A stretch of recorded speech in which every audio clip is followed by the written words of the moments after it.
Amazing Quince monitors. Look at how big this one's. Can you go up? Oh!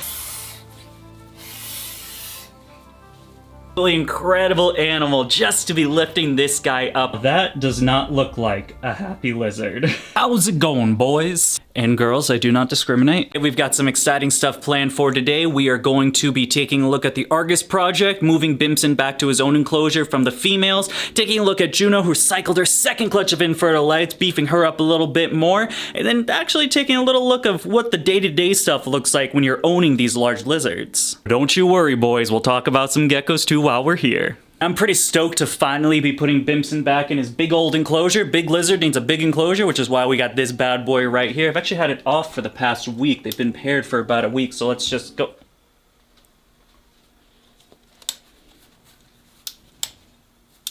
And of course, the lights burnt out. Well, gonna have to change those.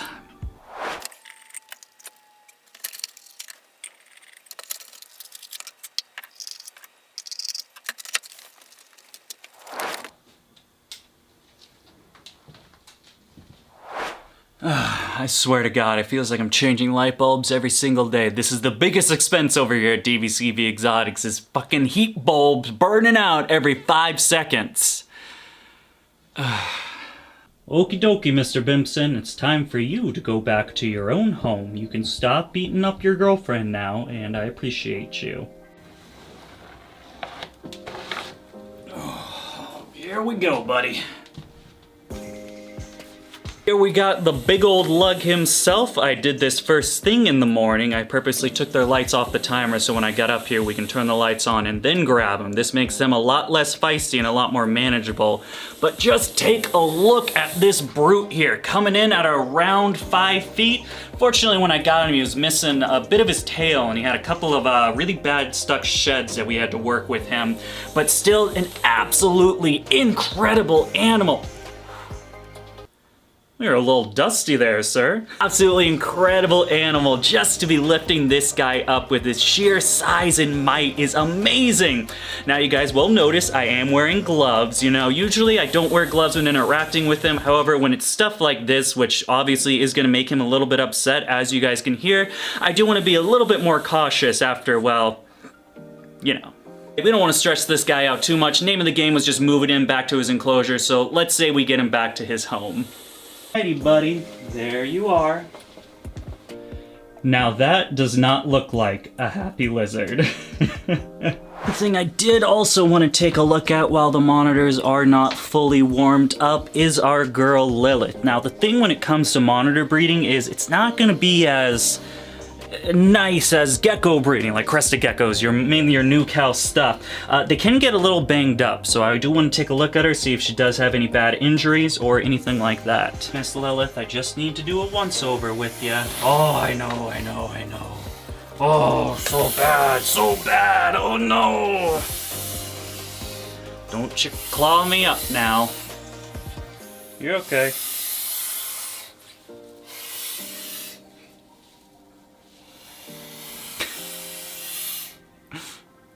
Now, unlike BIMPSON, I really have no fear of Lilith. Not only is she still a pretty relatively small monitor, oh my god, dude, you're like clawing into me. I now have some fear of Lilith based on her claw measures. It is painful. Oh my god. Ah!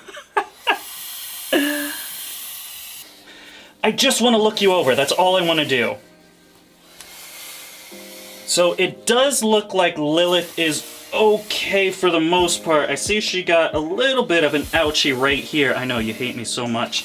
It does look like she has a bit of a little wound right there on her shoulder, where probably BIMPSON kind of tried to get his hold on her in order to get her to calm down, in order to make some babies with her. So we'll be treating that wound with some antibacterial stuff that we have in here, and then she should be okay. Finally making some headway. We did get compilation between Lilith over here and BIMPSON, our male Argus, and then hopefully soon this year we'll get some eggs into 2023, hatching our own little baby Argus monitors. Okay, you can get off now. Just go on the ground. Yeah, there you go. Good girl. Okay. Tail whips are really necessary, really? Before we move on, I do want to just reiterate that this is first thing in the morning. The Argus's lights just turned on, which is why I can get away with the stuff I'm doing. Don't try to reenact what I'm doing here, especially if you have a large monitor lizard and they're heated up, because that will go a lot differently for you, and then you'll end up with a finger that looks like this. Big and swollen, it's got a bunch of cool little dig marks in it from bites. All right, now that disclaimer's out of the way, we can move on. Speaking of breeding stuff, now that we're ramping down on the end of the season, let's talk a little bit about the geckos. And as far as our tokays go, it could have been, well, there's only one possibility where it could have been a worst case scenario, and that's if I got no eggs. I ended up getting one clutch of eggs from my granite to oddball, the unknown genetic pairing. We got one clutch of good eggs from them, which is very exciting, but no clutches from everyone else, which is concerning. I've been doing this for about 3 years now of breeding tokay geckos, and I've never had a year like this. I have a good friend that gave me a lot of his CBB babies that we are going to have for sale, so we have a bunch of 100% het patternless, pos het granites, and normals available right now if you want to check out Morph Market. All captive bred and born, some really exciting babies in this year's order. 2023 will be a much better season. We've changed some stuff up, obviously, giving UVB. Next season, I'm going to have them on a tighter lighting cycle, and you actually partner with a great feeder company that you guys will hear about next video that should give me a steady supply of insects. That's been my biggest problem, is being able to readily gather enough insects that these guys need in a timely manner. Boost some stuff up and we start getting better production from these guys. As far as the super red tokay goes, I am going to give her another year to grow. I want her to be at least 3.5 years old and above 85 to 90 grams is where I'm going to want her. So she's still slightly too small, hovering around that 79 to 80 grams. Obviously, when you buy a gecko that is this expensive, you're going to want to make sure that she is just perfect for breeding. Stuff on Morph Market, we do have our giant day geckos available. We have these Madagascan giants and I believe the Crimson lines of giants as well. Both of these are some amazing dudes. Only reason I'm selling them is because we need to make room for our breeders that are coming up, that being the Het Granite and the Platinum Gal. They'll need bigger enclosures. We're running out of space over here, so I'm gonna need some room for them. That's the only reason they're going. Amazing little dudes. I love these little guys. Hate to see them go, but I love my tokays just a little bit more. Up on the list, let's take a look over at my girl Juno. She has been doing great. Like I mentioned a little bit earlier, she did cycle for the second time, giving us another round of infertile eggs, so the next step is going to be getting her back and bulked up. You can see she's looking a little bit deflated after pumping all those eggs out. Her tail is looking a little bit thin. We want to make sure we bump her back up, which is why I got this special food for her. We are going to be feeding Reptilinks. Now this is going to be the frog diet or frog flavor. My good friends at Reptilinks sent me a little sample pack with a bunch of different flavors to try with my monitor lizards, and I'm interested to see if they are going to like the frog as much as they like the other ones. If you guys are interested in getting your own order of Reptilinks, make sure to check out the link right down there in the description. You can get a discount code using DBCB at checkout of your purchase. One thing Juno is great at, it is a feeding response. She is a hungry little velociraptor, so let's see. Juno, I was just gassing you up. Come on. This is great. Tried to do a sneak attack right there. All right, come on, girl. Oh, man. I'm trying to get her out of the enclosure, but she's just a little too smart for me. All right, this one's the one. This one's the one. All right, come on, Juno. Come on, Juno. Come on, girl.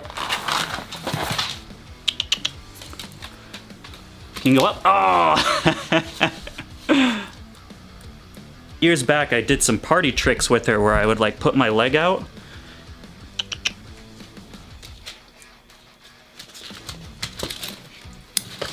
Gonna work for this one. Ready? See it? You see it? It's up here. Yeah, there you go. Good job. Your tail. I'm feeding you. Yeah, it's food.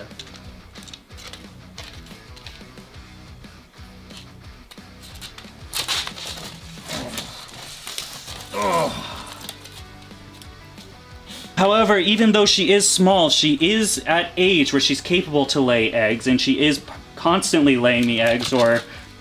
Come on, girl. Up the knee, up the knee. Come on, girl.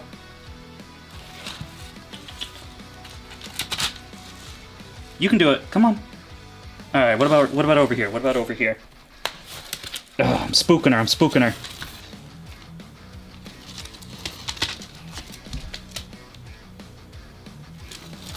Good girl. All right, after feeding off pretty much that entire bag, it does look like she is starting to not be as interested in the food. So we wanna make sure we use food to get her back in her enclosure. That way I don't need to pick her up or handle her. It doesn't break that trust. I'll do it with Lilith because Lilith has always been a nightmare to me, but I like Juno, so Juno gets a little bit more special treatment. Yes, I am biased with my monitor lizards. I might have messed up. Looks like she's not interested in food anymore. Let's see if we can get her going. Come on, girl. Come on, girl. You can do it.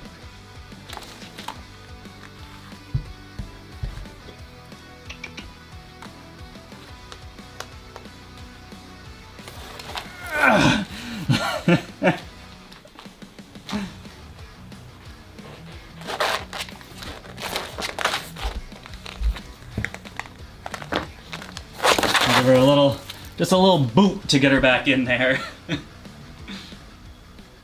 Still have a few extras of these Reptilinks. I'm going to be giving these to the Quince monitors. Now, due to the Quince monitors still be a relatively small size, I think these things are just slightly too big. We don't want to feed a meal that is too big for them, so what I'm going to do is cut the casing out just a little bit.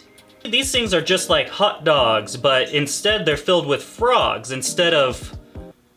Don't tell me what hot dogs are made out of. I like eating hot dogs. So doesn't that just look delicious?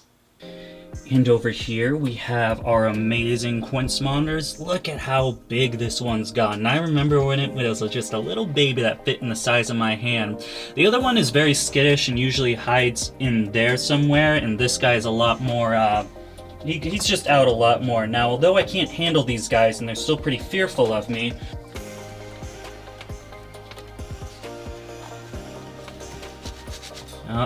maybe I think the camera might be spooking him. I don't think we're gonna be able to see him eat. I'll give it a couple seconds. We'll see what happens. Come on, buddy. Eat your food. It's right there. I don't think he's gonna go for it this time. And there you have it, folks. We had another fun-filled day moving monitor lizards, feeding monitor lizards, and talking about how I failed as a tokay gecko breeder in 2022. As always, folks, thank you so much for taking the time of your day to follow us over here at DBCB Exotics. If you want to see some more large lizard fun, you can check out that video right there. Other than that, I will see you next time. Until then, goodbye.